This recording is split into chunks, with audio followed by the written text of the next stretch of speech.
చంద్రన్న కానుక అని సంక్రాంతికి ఇచ్చేవాడు. ఉప్పులు పప్పులు బియ్యాలు ఏదో చెప్తూ ఉండేవారు. నేను అడుగుతున్నా, ఏమైపోయింది మీ చంద్రన్న కానుక? మీ పప్పు ఏమైపోయింది? మీ నెయ్యి ఏమైపోయింది? మీ బెల్లం ఏమైపోయింది? ఇది మీ సొంత బ్రాండెడ్ ప్రోగ్రామ్ అని కదా మీరు ప్రచారం చేసుకునేవారు.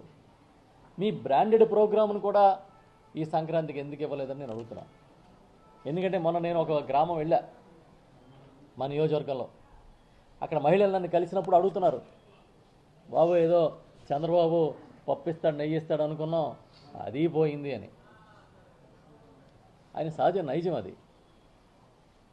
పెద్ద పండుగ ఎవరికి వచ్చిందయ్యా అంటే తెలుగుదేశం పార్టీలోని ఆ కూటమిలో ఉన్న నాయకులకే పెద్ద పండుగ వచ్చింది, కానీ ప్రజలకు రాలే. ఇవాళ పత్రికలో రాశారు, పాత బకాయిలు చెల్లిస్తున్నారంట 6,700 కోట్లు. అది అద్భుతం అమోఘం అని బ్యానర్ స్టోరీలు రాశారు. జగన్మోహన్ రెడ్డి గారు కూడా చంద్రబాబు నాయుడు గారు పెట్టిన అప్పులన్నింటినీ బకాయిలన్నింటినీ వేలాది కోట్లు తీర్చారు.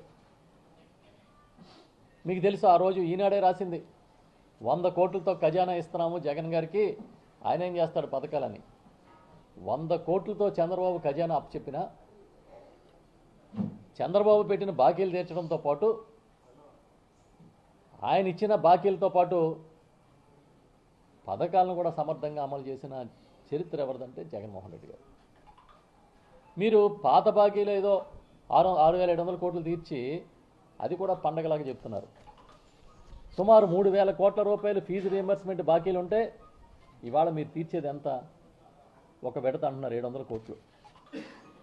ఆ 700 కోట్లు ఫీజు రీయింబర్స్మెంట్ ఇచ్చాం, పండగ చేసుకోమంటున్నారు.